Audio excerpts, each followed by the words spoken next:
Praise the lord. ఈరోజు నేను మీకు మనుషుల గురించి చెప్పాలి అనుకుంటున్నాను. మనుషులు ఎలా ఉంటారు? వారి మాటలు ఎలా ఉంటాయి? ఇప్పుడు మన ముందు వాళ్ళు ఎలా మాట్లాడతారు? మన వెనక ఎలా మాట్లాడతారు? మన ముందు మన గురించి ఎంతో గొప్పగా మాట్లాడతారు. ఓహ్! నువ్వు చాలా బాగా మాట్లాడతావు. నువ్వు చర్చ్‌లో చాలా బాగా బిహేవ్ చేస్తావు. నువ్వు చర్చ్‌లో చాలా బాగా సాంగ్స్ పాడతావు అని మన ముందు చాలా బాగా పొగుడుతారు. కానీ మన వెనక ఏం మాట్లాడతారంటే, "హా! ఏం పాడుతదిలే తను. తన గొంతు ఎలా ఉండిద్ది? తన గొంతు ఎంత పెద్దగుండిద్ది" అని అంటారు. మన రూపాన్ని గురించి చాలామంది చాలా మాట్లాడుతుండొచ్చు. ఎన్నో మంది ఎంతో మాటలంటారు. "యబ్బా! నువ్వు ఎంత అందంగా ఉన్నావు నీ నా ముందు" అనొచ్చు. నా వెనక "ఆ పిల్ల కళ్ళు చూడు ఎట్లున్నాయో, ఆ పిల్ల మొఖం చూడు ఎట్లున్నాయి" అనేవాళ్ళు చాలామంది ఉంటారు. మన జీవితాలలో ఎంతోమంది, మీ జీవితాలలో కూడా ఎంతోమంది ఎన్నో మాటలు అనుండొచ్చు. నా జీవితంలో కూడా నన్ను చాలామంది చాలా మాటలు అన్నారు. మీ జీవితంలో కూడా మిమ్మల్ని కూడా ఎంతోమంది ఎన్నో మాటలు అనుండొచ్చు. దాన్ని బట్టి నువ్వు ఎప్పుడు కృంగిపోవద్దు. ఎప్పుడు నువ్వు బాధపడొద్దు. దేవుడున్నాడు. ప్రతిదీ దేవుడు చూస్తుంటాడు. దేవుడు అన్నీ చూసేవారే. ప్రతి ఒక్కటి దేవుడు చూస్తుంటారు. మనుషులు అనేకమైన మాటలు మాట్లాడొచ్చండి. అనేక దూషణలు చేయొచ్చు. నీ ముందు ఒకలాగా, నీ వెనక ఒకలాగా ఉండొచ్చు. ఎన్నో మాటలతో నిన్ను బాధపరచొచ్చు, గాయపరచొచ్చు. ఇంక నీ జీవితం వ్యర్థం, ఇంక నువ్వు బ్రతకడం వ్యర్థమని నీ ఎన్నో మాటలనొచ్చు. దాన్ని బట్టి నువ్వు ఎప్పుడూ కృంగిపోవద్దు. దేవుడున్నాడు.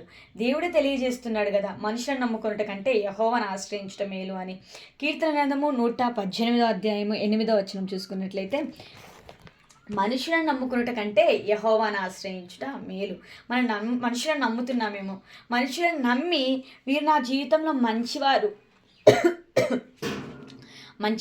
అని మనం ఏమైనా అనుకుంటున్నామేమో. వారు మన జీవితంలో ఈ మంచి కోరుకుంటున్నారని మనం అనుకుంటున్నామేమో. అది ఎప్పటికీ కరెక్ట్ కాదు. వాళ్ళు మన జీవితంలో మంచి కోరుకునేవారు ఉండొచ్చు కొంతమంది. మన గురించి చెడ్డగా పలికే వాళ్ళు చాలామంది ఉంటారు. మాట్లాడే వాళ్ళు అనేకమైన మాటలు మాట్లాడతారండి. దాన్ని బట్టి నువ్వు ఎప్పటికీ బాధపడకూడదు, ఎప్పటికీ చింతించకూడదు. నీ జీవితంలో దేవుడి ప్రణాళిక ఏముంది? నీ జీవితంలో దేవుడు ఏం నీకు ఇవ్వాలనుకుంటున్నాడో అదే ఇస్తాడు. దేవుడు నాకు ఇది ఇవ్వలేదే, అది ఇవ్వలేదే, నేను దేవుడి దగ్గర ప్రార్థన చేస్తున్నాను, నాకు దేవుడు ఇంకా ఇవ్వట్లేదు, ఎందుకు అని నువ్వు బాధపడుతున్నావు. దేవుడు నువ్వు అడిగేది నీకు మంచిదైతే ఖచ్చితంగా దేవుడు నీకు అది దయచేస్తాడు. అది దానివల్ల నీకేమైనా ఇబ్బందులు కలుగుతాయంటే అది దేవుడు ఎప్పటికీ నీకు దయచేయడు. మనుషులు అంటారు, దేవుడు నీకు ఇది ఇవ్వట్లేదు, నువ్వు అడిగావు కదా, నీకు దేవుడు ఇది ఇవ్వట్లేదంటే ఎందుకు ఇవ్వట్లేదు? నీకు కావాలనే దేవుడు ఇవ్వట్లేదు. అందుకే నువ్వే తీసుకో, నువ్వే తెచ్చుకో, నువ్వే ఏదైనా చెయ్యి అని అంటారు. దాన్ని బట్టి మనం ఎప్పుడు తొందరపడకూడదు. తొందరపడి మన జీవితాన్ని మనం ఎప్పటికీ నాశనం చేసుకోకూడదండి. మనుషులు చెప్పేదాన్ని బట్టి మనం ఎప్పుడు ముందుకు అడుగు వేయకూడదు. దేవుడు మన చిత్తం, మన జీవితంలో దేవుడి ప్రణాళిక ఏమనింది? దేవుడికి ప్రణాళిక అంటూ ఒకటి ఉంటుంది. మన జీవితంలో దేవుడు ఒక ప్రణాళిక నిర్ణయించుంటారు. దాన్ని బట్టి మనము ఏదైనా చేయాలి. వాళ్ళు అది చెప్పారు, వీళ్ళు ఇది చెప్పారు, నేను ఇది చేయాలి అంటే దాని తర్వాత వాళ్ళు ఏమంటారు? ఓ నువ్వు చేసావు, నీ జీవితం నువ్వే నాశనం చేసుకున్నావు. అప్పుడు మనం ఎవరికి ఏం చెప్పలేము. ఎందుకంటే మీరే నాకు ఇది చెప్పారు, అది చెప్పారని మనం చెప్పగలమా? చెప్పలేము. అందును బట్టి మనం మనుషుల మాటలు నమ్మకూడదు. వాళ్ళు అనేక మాటలు మాట్లాడుతుంటారు. అనేక మాటలు మాట్లాడి నీ జీవితాన్ని నిన్ను బాధ పెట్టడానికి, నిన్ను కృంగదీయడానికి ఎన్నో మాటలు మాట్లాడుతుంటారు. నీ ముందే నిన్ను అంటారు. కానీ దాన్ని బట్టి నువ్వు ఎప్పటికీ బాధపడొద్దు, కృంగిపోవద్దు. నీ జీవితాన్ని మార్చేవారు యేసయ్య ఉన్నారు. పనికిరాని పాత్ర అయినా కానీ దేవుడు పనికొచ్చే పాత్రగా మారుస్తాడు. నువ్వు దాన్ని బట్టి బాధపడుతున్నావేమో. ఈ రోజుల్లో ఎంతోమంది ఇలాంటి మాటలు ఎంతోమంది కుటుంబంలో అయినా, బయట వారైనా, ఇంకా ఎవరైనా ఏదైనా మన గురించి మాట్లాడుకుంటున్నారేమో. దాన్ని బట్టి ఎప్పటికీ నువ్వు చింతించొద్దు. ఎప్పుడు నువ్వు కృంగిపోవద్దు. దేవుడు అన్నీ చూస్తున్నారు. దేవుడు తగిన సమయమందు మనకి ప్రతిఫలం ఇస్తాడు. దాన్ని బట్టి మనము ఎప్పటికీ సంతోషించాలి. వాళ్ళన్నారు, వీళ్ళన్నారని మనం కృంగిపోయామనుకో, వాళ్ళు ఇంకా మనల్ని కృంగదీసే మాటలే మాట్లాడుతుంటారు. మన ముందు కాకుండా మన వెనకైనా వాళ్ళు మాట్లాడుతూనే ఉంటారు. ఆ మాటలు మనకు తెలిసినప్పుడు కూడా మనము వాళ్ళతో వెళ్ళి కొట్లాడడం అలాంటివి ఎప్పటికీ చేయకూడదండి. మనము ప్రార్థన చేయాలి. అయ్యా వాళ్ళు ఎందుకు నాకు జీవితం గురించి ఇలా మాట్లాడుతున్నారు, నన్ను ఎందుకు వాళ్ళు ఇలా మాట్లాడుతున్నారని మనము దేవుడి దగ్గర ప్రార్థన చేయాలి. ప్రార్థన చేస్తే దేవుడు వాళ్ళని దాన్ని బట్టి దేవుడు ప్రతిఫలం ఇస్తాడు. మనము వాళ్ళు ఏదో అన్నారు, వీళ్ళేదో అన్నారు, నేను చనిపోతా, నా జీవితం ఇంతే, నా జీవితంలో ఇంకా కార్యం జరగట్లేదు, నా బ్రతుకు ఇట్లే ఉంది, నేను మారట్లేదు అని ఇంకా ఎంతోమంది ఎన్నో మాటలు అంటున్నారయ్యా. ఇంకా నా జీవితం మారట్లేదు, ఎందుకు నా జీవితం, నేను చచ్చిపోవటమే నాకు ఏమంటారు, నాకు చచ్చిపోవడమే నాకు ఇంకా అంతేనా, ఇంకా నాకు చనిపోవడం తప్ప ఇంకొక దారి లేదా, ఇంకొక మార్గం నా జీవితంలో మీరు ఏర్పాటు చేయలేదంటే దేవుడు ప్రతి ఒక్కరి జీవితంలో ఒక ప్రణాళిక అంటూ ఉంటుందండి. దాన్ని బట్టి మనం సంతోషించాలి. ఈ రోజున మనం సజీవులంగా ఉన్నామంటే అది ఆయన కృప. ఈరోజు చూడక ఎంతోమంది మరణించుంటారు. కానీ దేవుడు మన సజీవుల సంఖ్యలో ఉంచాడండి. అందును బట్టి మనం సంతోషించాలి. వాళ్ళేదంటున్నారు, వీళ్ళేదంటున్నారు మన మనసులో పెట్టుకొని మన హృదయాన్ని గాయపరుచుకోవద్దు. దేవుడు మనకు మంచి బలము, శక్తి, జ్ఞానం ఇచ్చాడు. ప్రతి ఒక్కళ్ళకి దేవుడు ఏదో ఒకటి ఇస్తాడు. దాన్ని మనం వాడుకోవాలి. మనం మంచి కార్యాల కోసం వాడుకోవాలి. లోక సంబంధమైన వాటి కోసం వాడుకొని, మనుషులతో అదన్నారు, ఇదన్నారు, వాళ్ళన్నారు, వీళ్ళన్నారు అని మనం ఎప్పటికీ బాధపడకూడదు. ఎప్పుడూ కృంగిపోకూడదు. నువ్వు నీ జీవితంలో ఏది చేయాలనుకుంటే దేవుడు అది చేపిస్తాడు. కానీ అది దేవుడి చిత్తంలో ఉంటే మాత్రమే.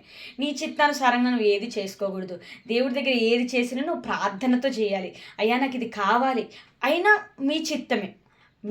మీ చిత్తమే. మీరివ్వాలనుకుంటేనే నాకు దయచేయండి. అది మాకు మంచిదైతేనే నాకు దయచేయండి. మనం దేవుడిని ఎన్నో అడుగుతాం. అయ్యా నాకు ల్యాప్‌టాప్ కావాలి, అయ్యా నాకు ఫోన్ కావాలి, అయ్యా నాకు అది కావాలి, ఇది కావాలి, నాకు అతను కావాలి, ఇతను కావాలి, ఈమె కావాలని మనం ఎంతోమందిని అడుగుతుంటాం జీవితంలో. కానీ అది దేవుడి చిత్తంలో ఉంటేనే, అది దేవుడి ప్రణాళికలో ఉంటేనే దేవుడు మనకు దయచేస్తాడండి. ఆయన చిత్తంలో అది లేకపోతే మనకి ఎప్పటికీ దయచేయడు. దానివల్ల మనం ఎన్నో ఇబ్బందులు పడతాము. ఎన్నో సమస్యలు ఎదుర్కొంటాము. ఇప్పుడు మనం ఒక ఉద్యోగం అది మనకి నచ్చింది.